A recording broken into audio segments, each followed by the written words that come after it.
What money? That's what my 14-year-old daughter said when I asked if the $2,000 I'd sent every month had been enough. The kitchen went silent. My parents froze mid-sip. My sister suddenly remembered to check the oven, though nothing was baking. I didn't yell, I didn't cry. I just watched their faces, the color draining like coffee down the sink. 9 months away, saving strangers and my own family had been bleeding my child dry. So I smiled, poured another cup, and said softly, "All right then." They thought the conversation ended there. It didn't. Not even close. When people imagine coming home from a humanitarian mission, they picture applause at the airport, flowers, maybe a quiet dinner with family. I imagined none of that, just the sound of my daughter's laughter again. 9 months in the field had stripped me of comfort but sharpened my instincts, and right now every instinct warned me something was off.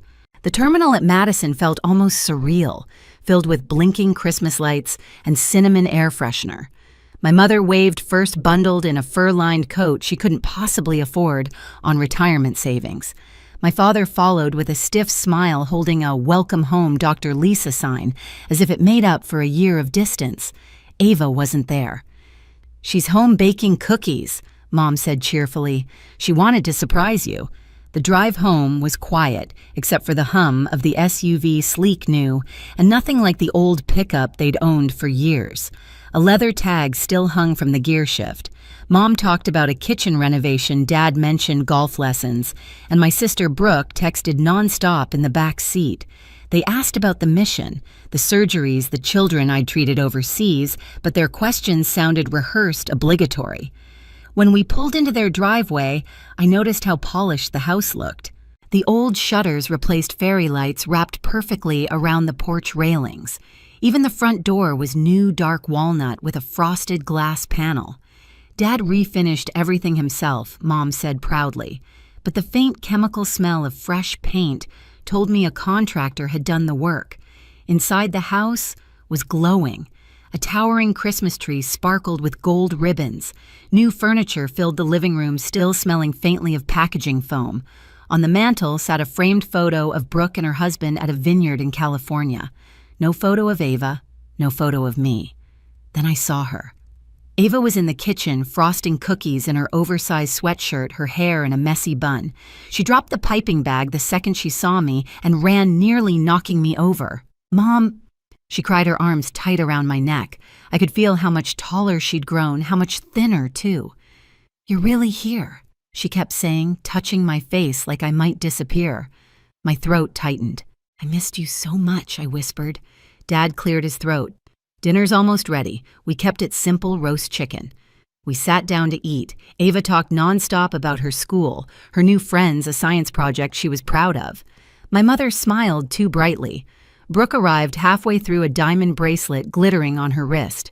"It's early," she said, lifting her arm. "A Christmas gift." "That's beautiful," I said. "From your husband?" She hesitated. "Sort of." Her eyes darted to Mom. I tried not to notice Ava's jeans too short, frayed at the ankles, or the way her phone screen was cracked straight through the middle. Maybe she just liked her old things. When I asked about school fees, my mother waved her fork. "Everything's handled. You focus on resting, sweetheart." After dinner, Ava and I sat by the tree.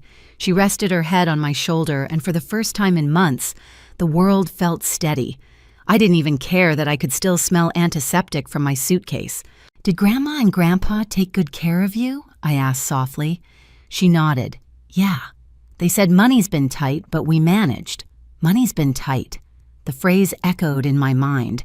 I'd been sending $2,000 a month, enough to cover tuition, food, even savings. "Did you ever get the journal I mailed you?" I asked. Her face lit up. "Yes, I wrote in it every week." She pulled it from her nightstand, pages filled with her handwriting. The sight warmed me. Later, when she fell asleep beside me, I lay awake watching the blinking lights outside her window. Something gnawed at me. A new SUV, renovations, designer jewelry. Money's been tight. Maybe they used part of it for household bills, I told myself. Maybe they saved the rest. Still, unease lingered like a low-grade fever.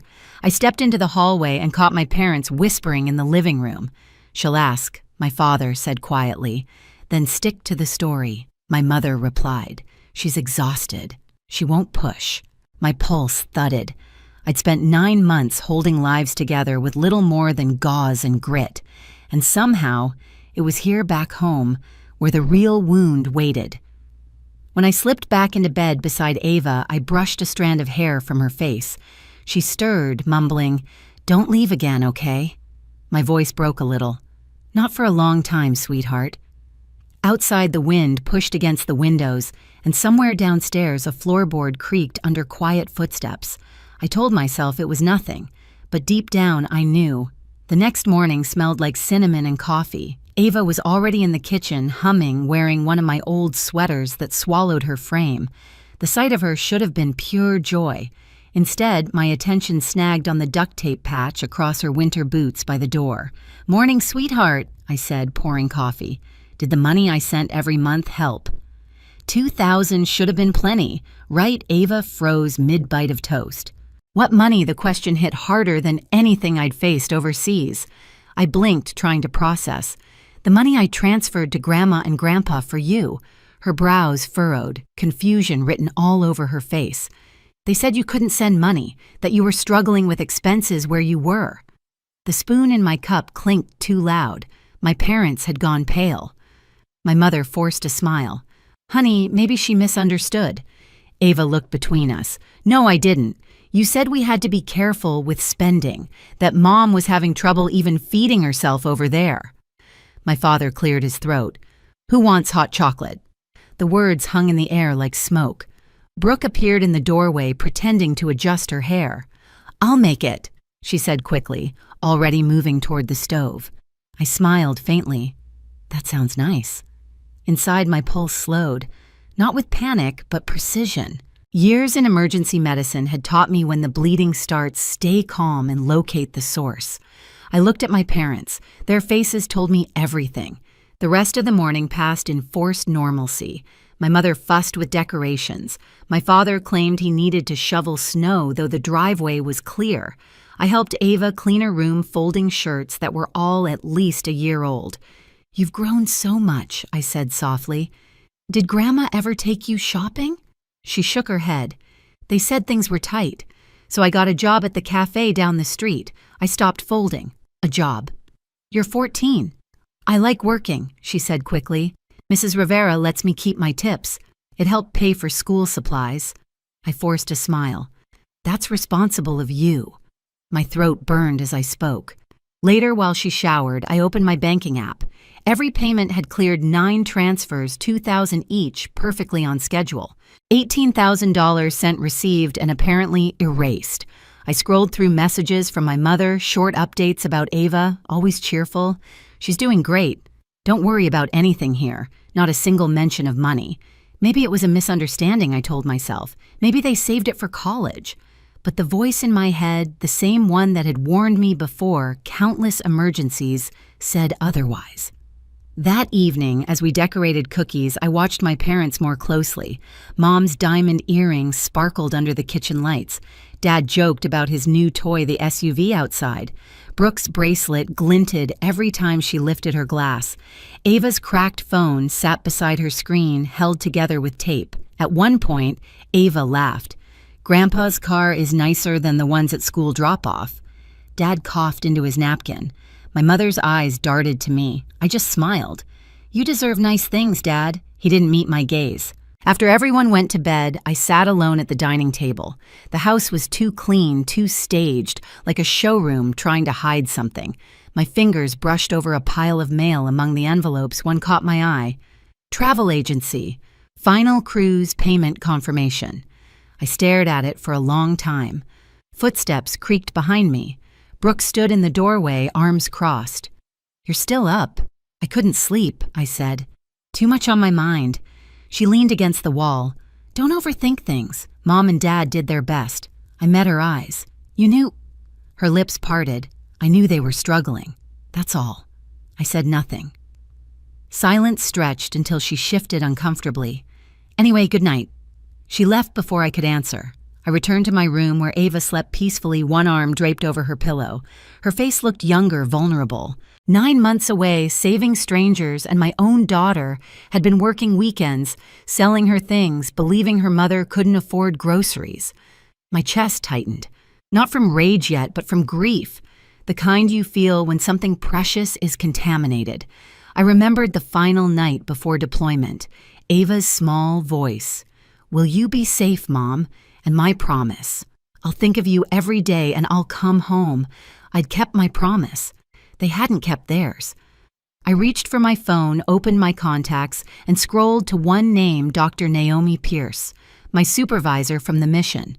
She told me once, "There's a difference between staying calm and staying silent." For the first time that night, I understood exactly what she meant. The next morning, I woke before sunrise. Ava was still asleep, one hand clutching her pillow, a faint smile on her lips. I brushed her hair back and whispered, "It's okay, sweetheart. I've got it from here." By 6 a.m., I was sitting in my car outside Harbor Bean Cafe. The windows were fogged, the street empty except for a snowplow rumbling past. Inside, through the frosted glass, I spotted Mrs. Rivera, short, warm-faced, already arranging muffins in the display. When I stepped in, the bell chimed softly. "Dr. Hart," she said, surprised. "You're back." "I am," I said, smiling. "I wanted to thank you for letting Ava work here." Her face softened. "She's wonderful. Always early, never complains. Sometimes I had to remind her to eat her own lunch." She hesitated, lowering her voice. We worried. She looked tired. I offered to drive her home a few times, but she said her grandparents were too busy. I swallowed hard. "Thank you for taking care of her." Mrs. Rivera nodded. "She mentioned you were helping kids overseas. She was so proud. Said you were saving lives." I smiled faintly, forcing warmth into my tone. "She saved mine, too, in more ways than she'll ever know."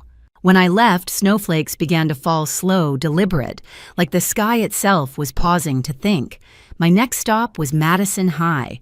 The parking lot was half empty. Winter break had begun, but Ms. Patel, the guidance counselor, had agreed to meet me.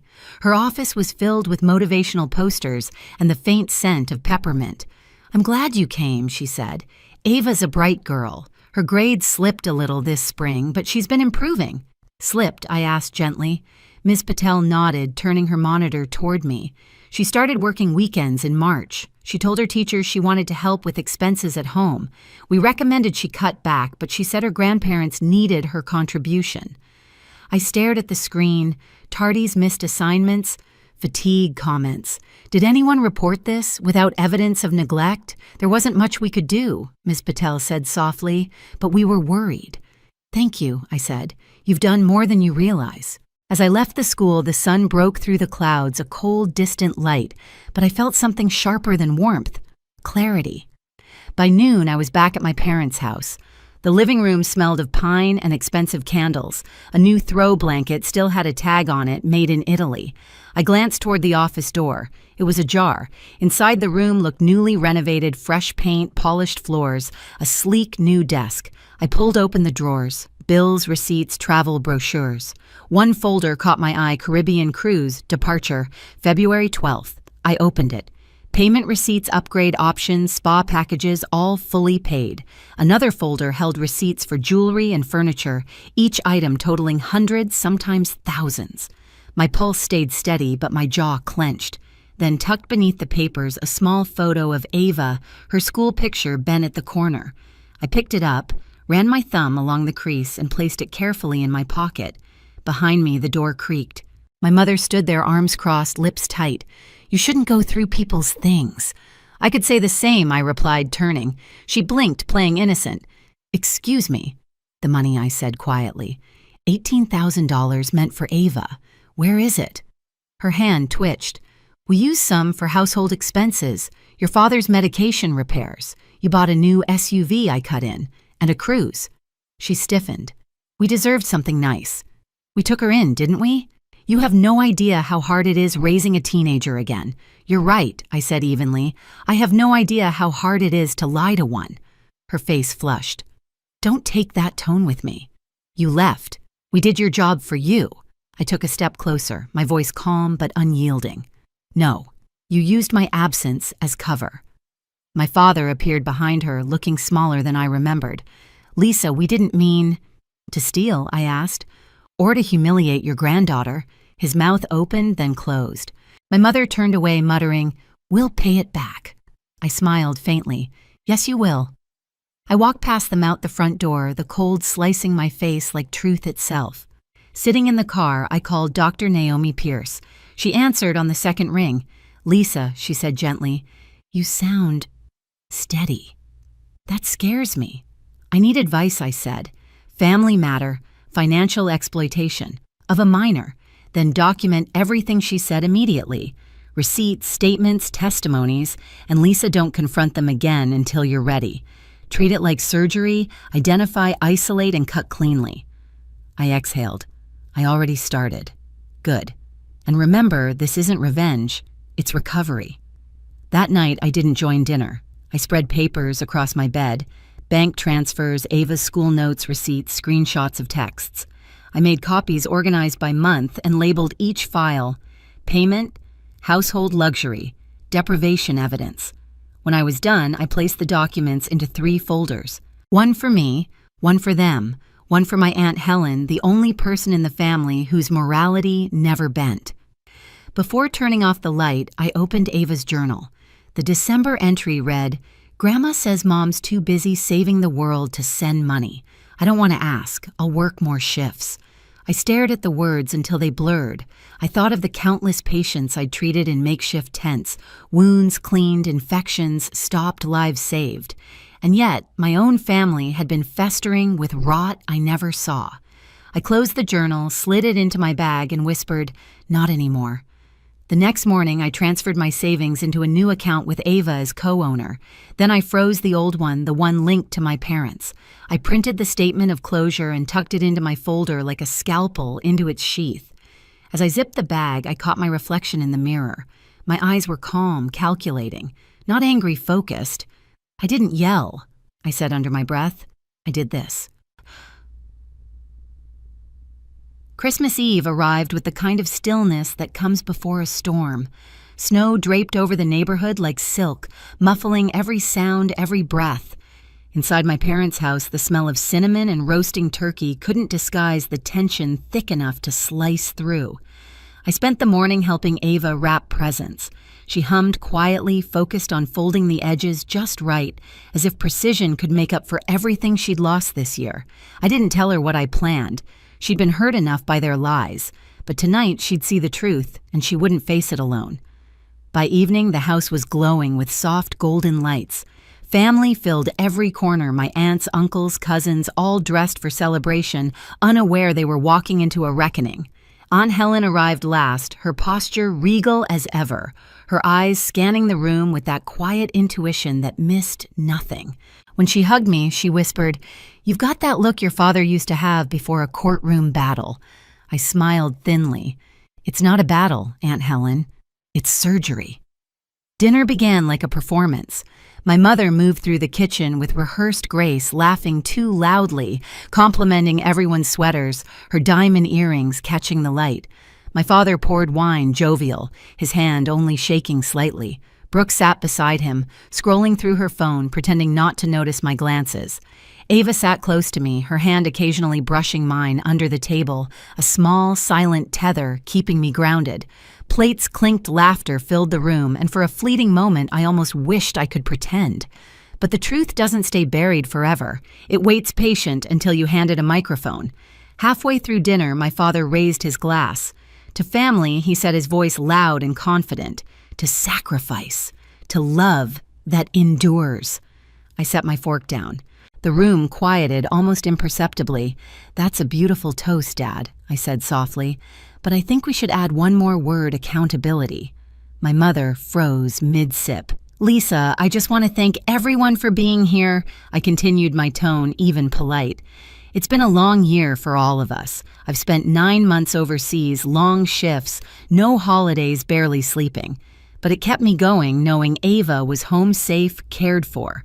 I turned slightly toward my daughter. "I sent money every month to make sure of that. $2,000, 9 months, $18,000 total. The air thinned.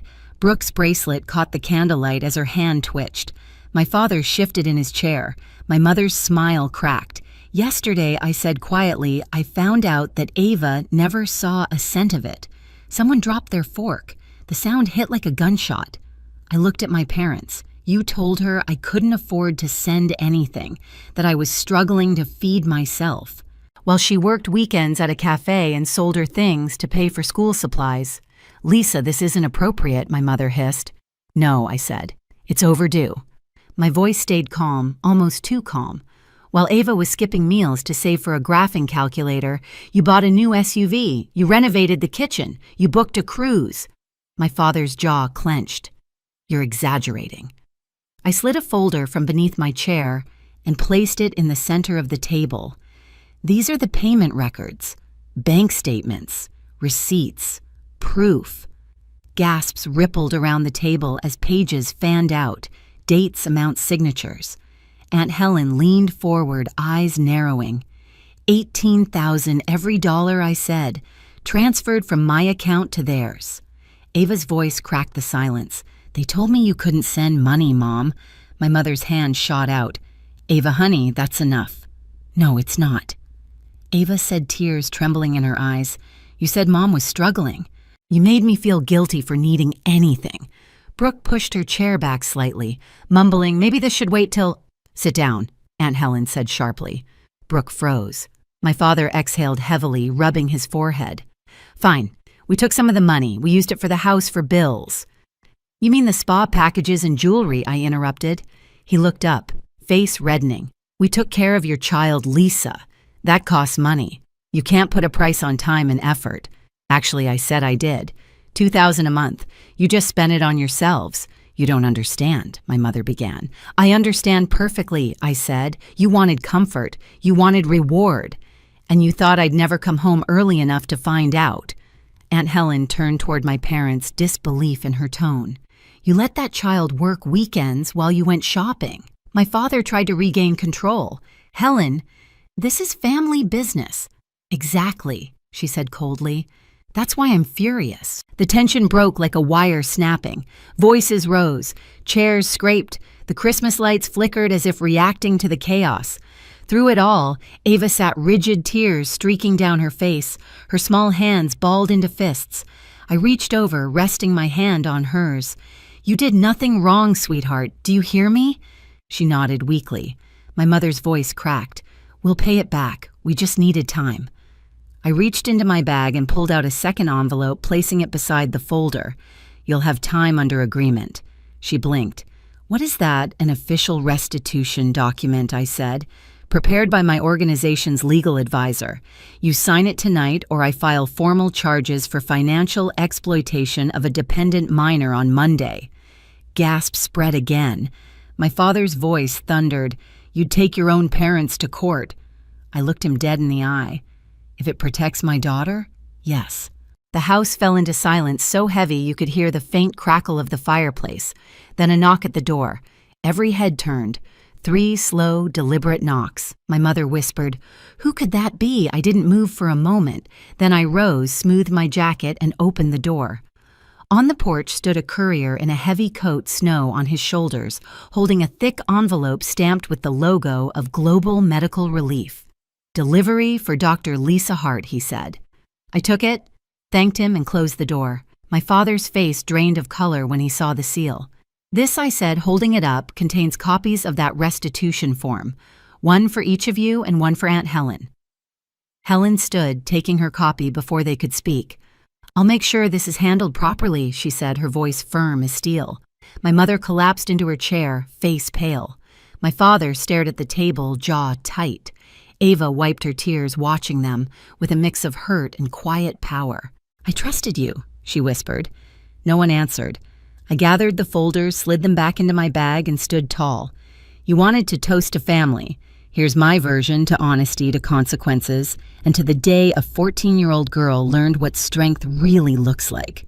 No one lifted their glasses. Aunt Helen broke the silence. You should be ashamed, she said to my parents. You raised a daughter who saves lives, and you tried to steal from her child. My mother sobbed. My father said nothing. Ava stood and took my hand. "Can we go home now?" I looked down at her, her chin trembling but her back straight. "Yes, baby," I whispered. "We already are." As we turned toward the door, I glanced once more at the table, the half-eaten dinner, the untouched glasses, the perfect holiday facade now cracking apart. The golden light still glowed, but the warmth was gone. Behind me, Aunt Helen's voice cut through the silence. "Richard?" "Margaret, you can fix this or lose them forever." When we stepped outside, the snow was falling harder. Ava tucked her hand into mine, and I squeezed it gently. "Are they going to jail?" she asked quietly. "Not if they do the right thing," I said. "This isn't about punishment, Ava. It's about boundaries." She nodded, her breath misting in the air. "I like that word. Boundaries." I smiled. "You'll need them your whole life." From inside, muffled voices rose, then fell again. The sound of paper rustling, maybe signatures, maybe denial. Either way, the truth had already landed. As we walked toward the car, the porch light flickered once like an old heartbeat. I started the engine, the headlights cutting through the falling snow. "They thought silence meant surrender," I murmured. Ava looked at me. "What does it mean?" "It means we were just getting started." The morning after Christmas was brutally quiet. No laughter, no clinking dishes, just the wind moving through the empty streets of Madison. I woke in a hotel room downtown, sunlight cutting across the floor, Ava still asleep in the next bed. She looked peaceful, finally, her body uncurled for the first time in days. I sat by the window, watching the city slowly wake. For years, I'd associated home with my parents' house, that big, carefully curated museum of appearances. But now it felt like a place that no longer existed. What I had left was Ava, and the truth. That would have to be enough. By noon, we met Aunt Helen and Mr. Carter, the lawyer from my humanitarian organization, in a quiet conference room at a small local firm. My parents arrived last. Mom wore sunglasses despite the overcast sky. Dad clutched his coat like a shield. Neither spoke. Carter began formally but gently. "We're here to finalize restitution for the funds misused while Dr. Hart was abroad." He slid documents across the table, the same ones I'd shown on Christmas Eve. The room was tense, sterile, filled with the hum of fluorescent lights and the faint scratch of pens. Mom's voice broke first. "We never meant to hurt anyone," Aunt Helen cut in sharply. "You meant to benefit yourselves. That's not the same thing." Dad signed first. His hands trembled, his signature shaky but legible. Mom followed, tears streaking her makeup. The terms were simple: $18,000 repaid over 18 months, $1,000 each month beginning immediately. Cruise canceled. Jewelry and luxury items to be sold. A written apology to Ava. Carter would supervise all payments. When it was done, I stood collecting the papers. "This isn't revenge," I said quietly. "It's accountability." Mom reached across the table, her voice cracking. "Lisa, I don't know how we got here." I met her eyes steady. "You stopped seeing people as family, Mom. You started seeing them as resources." For a moment she looked like she might argue. Then she deflated, shoulders shaking as she whispered, "I'm sorry. It wasn't enough, but it was something." Ava had been waiting outside in the lobby with a cup of cocoa. When I walked out, she looked up, searching my face. "Is it over?" "Yes," I said softly. "They'll make it right." "Can we still see them?" she asked. I thought about that for a long moment. "Someday," I said, "when we're ready. But for now, we need peace." She nodded, satisfied with that answer. In the weeks that followed, life started to rebuild itself piece by piece. Ava returned to school, her spark slowly coming back. She joined the science club again, laughed more easily, even baked cookies for Mrs. Rivera's birthday. Every month, a payment arrived right on time, proof that guilt could at least temporarily imitate redemption. I focused on my work again, but differently this time. I stopped saying yes to every mission, stopped running from the quiet. I learned that saving lives didn't always mean going halfway around the world. Sometimes it meant walking back into the mess at home and refusing to look away. Nearly a year later, Thanksgiving came around again. Aunt Helen hosted. The air smelled of roasted turkey and pine. When my parents arrived, their steps were hesitant, cautious. We greeted each other like people trying to remember a language they used to speak. Halfway through dinner, Dad raised his glass. To lessons learned, he said. I nodded. To boundaries kept. Ava smiled between us, not naive, not bitter, just wiser. And for the first time in a long time, I felt something close to peace. I used to believe forgiveness meant pretending nothing happened, that peace required silence. But standing here now, watching Ava laugh beside Aunt Helen, hearing my father's awkward jokes, seeing my mother quietly refill water glasses instead of controlling the room, I know better. Forgiveness isn't erasure. It's choosing not to carry the wreckage any further. I never raised my voice, never broke a dish, never begged for understanding. I simply drew a line and stood behind it. That line saved my daughter, and maybe in a strange way, saved them too. 18 months later, every payment was complete. Ava's college fund was healthy again. The house that once symbolized betrayal now only existed as a reminder of where love ends and self-respect begins. If you've ever trusted someone who turned your kindness into currency, remember this: you don't need to shout to reclaim your worth. Sometimes the quietest voice in the room is the one that ends the cycle. Tell me, have you ever had to draw that line with your own family? Share your story in the comments and hit subscribe if you believe truth always finds its way home.